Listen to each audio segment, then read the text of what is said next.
মানিক সরকারের উপস্থিতিতে সিপিআইএম পশ্চিম ত্রিপুরা জেলা সম্মেলন শুরু হলো বৃহস্পতিবার মেলার মাঠ দলীয় কার্যালয়ে।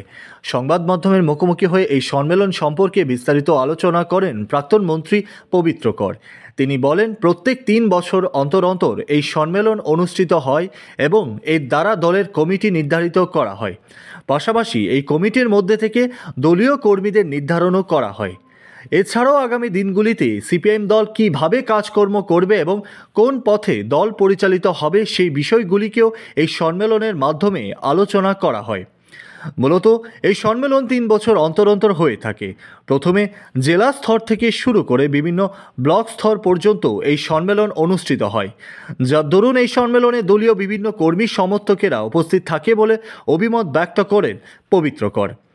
এটা প্রতি 3 বছর পর পর এই সম্মেলন হয় এবং সম্মেলনগুলি থেকে আমাদের কমিটি নির্বাচিত হয় এবং কমিটির কর্মকর্তা নির্বাচন হয়।